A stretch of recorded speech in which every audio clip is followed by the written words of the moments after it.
été par différents artistes. Et ce soir, ce sont les petits chanteurs à la Croix de Bois qu'on va entendre dans quelques instants, qui sont déjà d'ailleurs en train de chanter.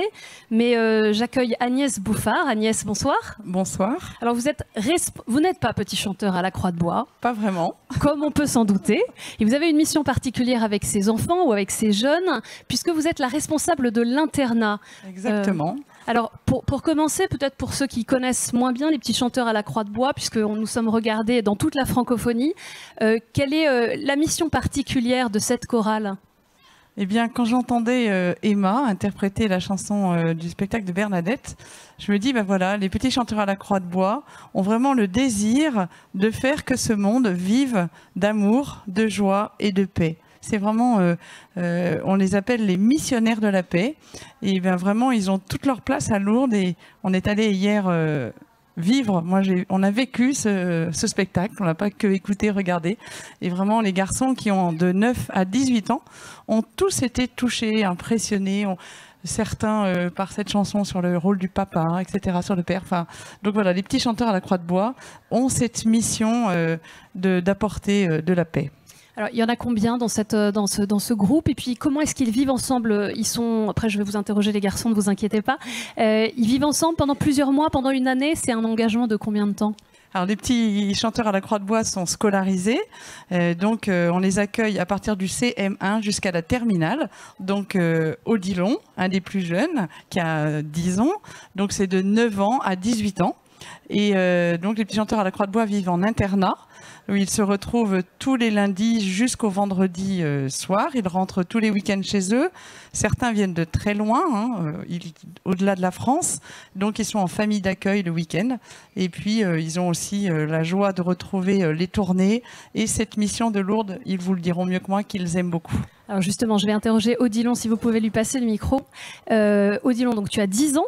Depuis combien de temps est-ce que tu es petit chanteur et qu'est-ce qui t'a conduit à rentrer dans ce groupe, dans cette expérience? J'imagine que tu aimes la musique.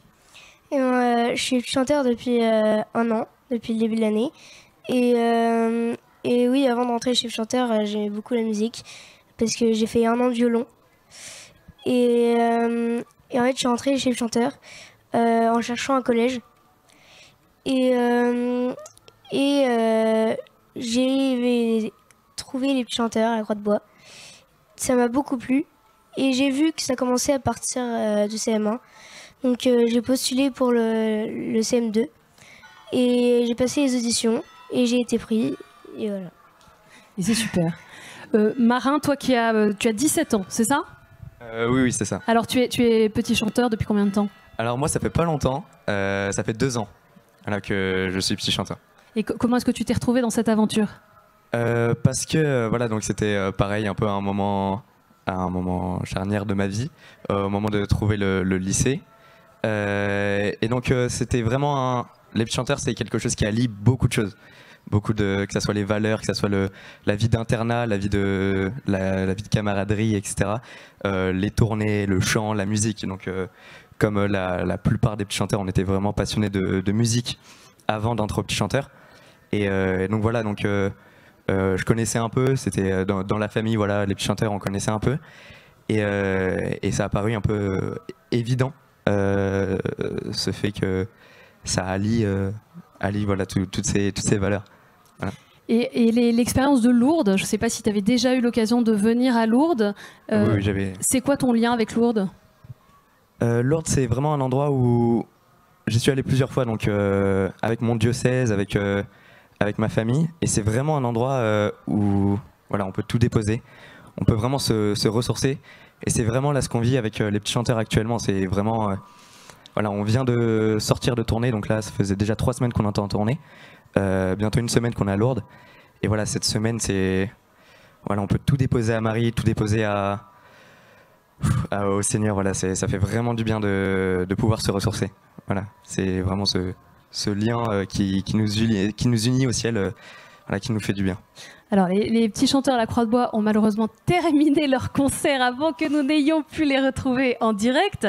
Donc, vous êtes les représentants. Je ne vais pas vous demander à deux de faire l'équivalent d'un concert de je ne sais plus pas combien de... Vous êtes combien d'ailleurs dans ce groupe? On est là, donc on est une sélection. Oui. Donc là, on est une trentaine. Bon. On est 28. Donc, je vais pas vous faire ce piège. Ça sera un peu compliqué.